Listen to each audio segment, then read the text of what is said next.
Just to introduce ourselves, we're both part of our youth outreach team. So what that means is Calvin and myself, as well as two other wonderful people part of our team, we go into schools that we're affiliated with. We do one-on-one counseling, we do presentations and workshops, class discussions, just kind of like we're doing here tonight. Myself, I'm in the Bougainville area, Calvin's in the Ajax area, and we do have two wonderful people in Oshawa and Port Perry. So we try to support as much as Durham as we can.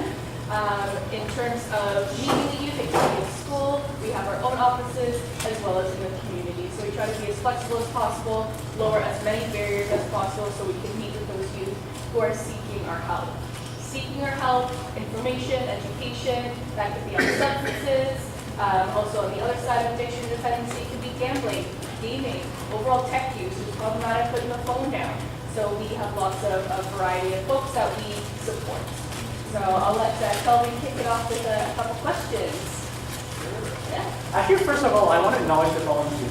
Yes. Because we were actually here a little bit earlier, and we know that you guys put so much effort into trying to keep vendors out, and they were just not cooperating, and you guys kept trying, so kudos to you. So I really want to acknowledge you guys for doing that even. I mean, they were really like your hands too, so I'm like, right? Okay. So I really noticed that. And I will just add like a joke, because Karen earlier was having like her Oprah moment. Yeah. And I was kind of thinking to like, we're substance use counselors or quote-unquote addiction counselor. I can have my Oprah moment. I can like, here's your substance, here's substance, here's substance. I can't do that, so that's not fair. Anyhow, so as Ronnie was introducing us as well, we were here in this talk that we are here for mental health and addiction. I always put a quotation on the word addiction. Just because the word itself is very stigmatized, right?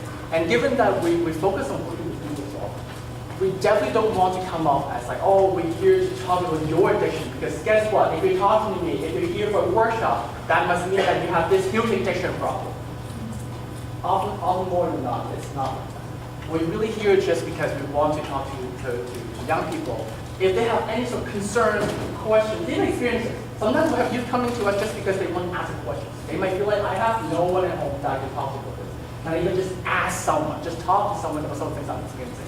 Even you may not be thinking about making changes about it, right? And I'm aware that there's some adults here as well. And I very much want them to also know that too, right? Just because you or someone might be using substances doesn't automatically mean that it's addiction. So I just want to clarify. So, along the same line, since we are here mostly talking about substance use, even though as Molly mentioned, our role does involve working with people who have gambling, gaming issues. I guess our previous workers kind of touched on a little bit of that as well, so we're not going to repeat that. But maybe even just by, maybe I'll do a quick poll here. Since we're talking about substances, what example can you guys give? Like for you, what would be considered as a what would be an example of substances that you can think of? Yeah. Alcohol. Okay, do you want to know that? What would be examples of alcohol? Alcohol is like a very formal word. Like we typically we don't tell people, oh hey friends, like let's go and get some alcohol, right? Yeah, what example?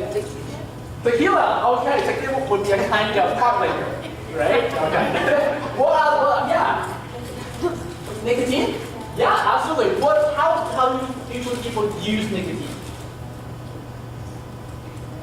Yeah, absolutely, absolutely. You don't need to worry about questioning yourself. You got it. You're like, was that a tricky question? No. Vaping is a very, very, very common one, right? I think, correct me if I'm wrong here, I think most young people call it vape. Is that the term that you guys use? Or what you're aware of maybe? Kind of? Okay. Yeah, you had it earlier too. Marijuana, okay. What would be other names for marijuana that pretty common? Weed, okay. MJ? I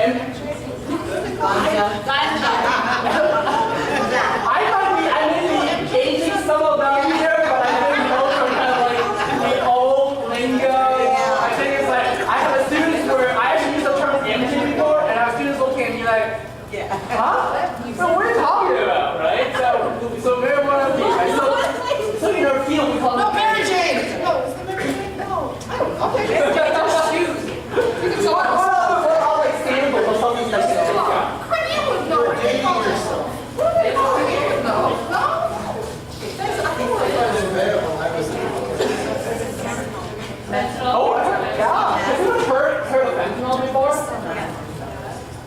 unfortunately, it's something that is quite common, that is commonly talked about. Yeah, so what it is. Yeah, what's up? Yeah, what are some examples of substances? Crack cocaine. Crack, okay, crack, okay, yeah. Perks. Very good set, yeah. So again, I'm sure we can sit here for an hour just to list all the substances, but these thoughts, I'm actually curious about the youth use specifically. Maybe I'll do this little quick poll. So, no need to rat anyone out or give me too much information if you're not comfortable, but maybe by a raise of hand here. How many of you know someone? That someone could be yourself, or it could be someone else just around you that you know at your school, in your community. How many of you, by raise of hand, know someone that has tried something? Oh, I'm not you. Sorry. That's okay. Okay. So quite a few of you, right? So I think even just by your answers here, just this quick poll, it really indicates how common it is, right? And I think this is the reason why and I actually go to schools to talk about this too, is to acknowledge how common it is. Now, of course, not to say that we expect that every one of you should be using substances, that you must be using substances. No such assumption. But at the same time, we do want to acknowledge how common it is. And the last thing we want is for people to feel like this is something that I can talk about. That's something that I shouldn't be talking about just because it's something that, I can't tell them how to do this, because they don't expect us to do it. If anything, again, just by raise of hand here, you guys are showing me that it is common. It is something that we know exists, that it happens, right? I have a question. Yeah. Sorry to interrupt. You asked how many people know someone who uses substances, right? There's two things here you can touch on. Yeah. Love climate. I used to be a trustee at Lake Range, and I would make sure during COVID, I would make sure that every month, I used to be the chair for quality. I used to make sure that your department is on my agenda every single month because mental health and all that was so crucial in the pandemic. But what I want to ask you, there are chronic pain patients who utilize some of this medication for them, but someone who is not a chronic pain patient, it is not medication for them.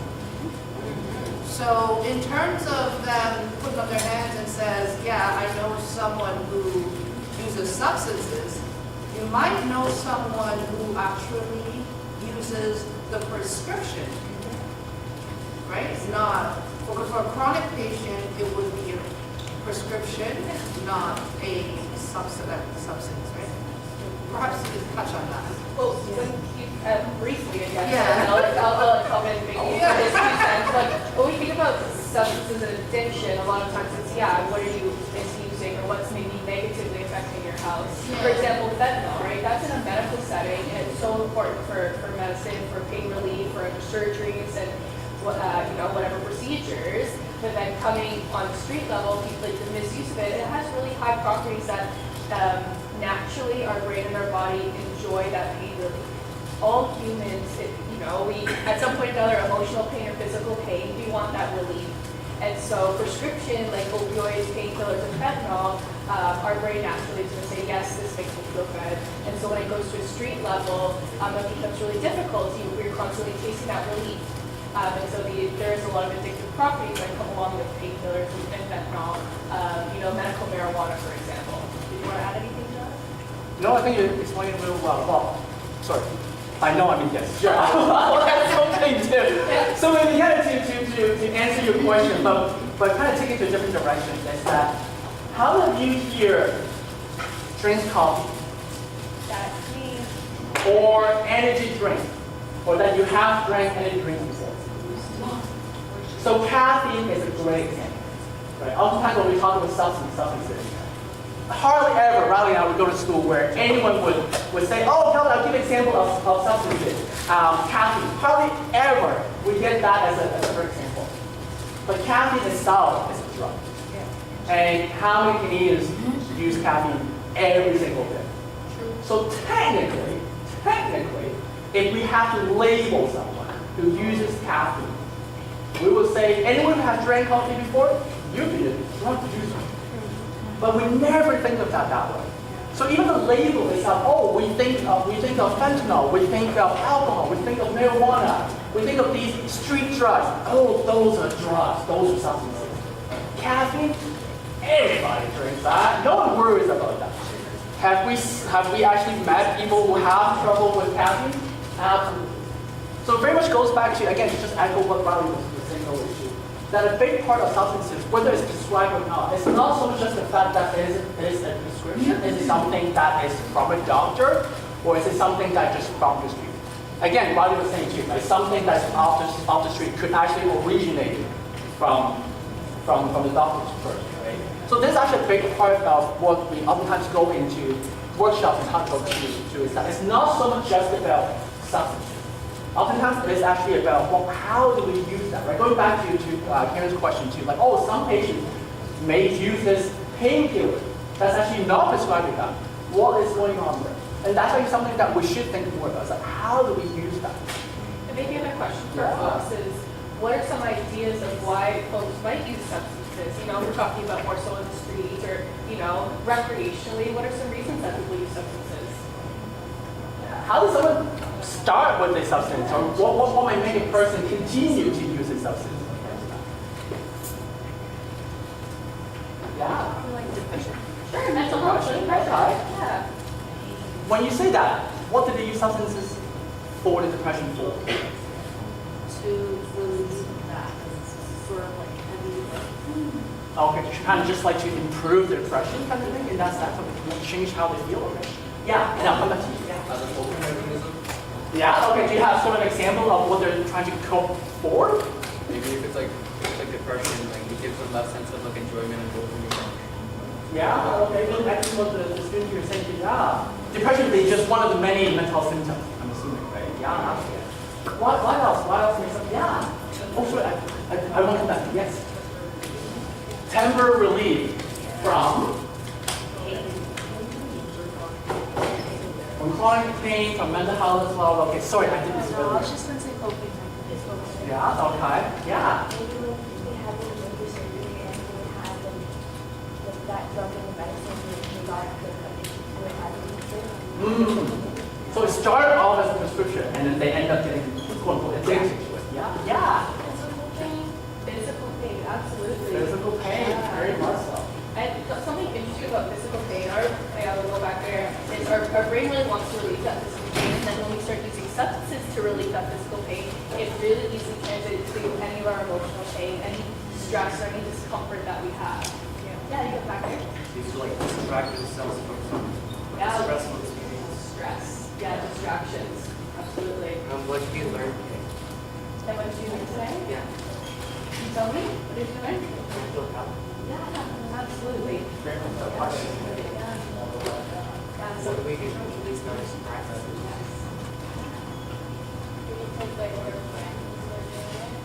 So just peer association, hey, I'll give this a try, or maybe a little bit of peer pressure. Yeah, absolutely. So I gotta say, I'm a little bit surprised by your answer. Not in a bad way per se, because a lot of times, I mean, you guys actually touched on many good points, like, oh yeah, this is a reason for pain, whatever that might be, physical pain, emotional pain, mental health, cope with that. And maybe peer influence as well. I am surprised though, that you guys kind of went with the serious answers. Like, no one I don't know, maybe you just think that that's what we're expecting from you, but no one mentioned, oh, because it could make us feel good, because it's fun to do that. Now again, it might sound like, oh, that's weird coming from addiction counselors. Like, are you trying to tell us that using substances is fun? In a way, yeah. Not to be here to encourage you guys to be using that, but also we're here trying to be as neutral as possible and recognize that some people do use it just because they find it fun.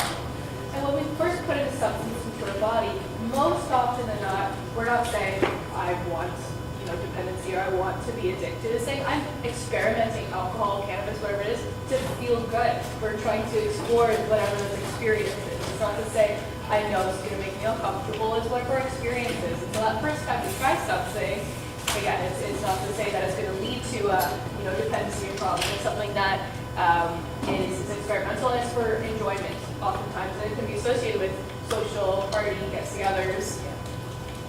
So I was just putting up the slide. Yeah. So this may be a visual way to illustrate the point that we're trying to make here as well, is that there are many different reasons, again, as we're asking, right, that people might be using substances. But at the same time, we're not exactly looking at substance use. Again, even the idea, the concept of addiction as a black and white thing. It's not like either you have it or you don't. It's kind of like a spectrum. Well, you might start off with not using anything at all. You might find that, hey, because of peer influence, oh, I want to fit in because, hey, all my friends are doing that, so maybe now I'm kind of thinking about that too.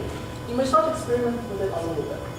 You might end up liking what you have tried and end up doing a little bit more of that. Maybe start to what we call recreational. Oh, maybe whenever we hang out with people, hang out with friends, we go to parties, and do that too, right?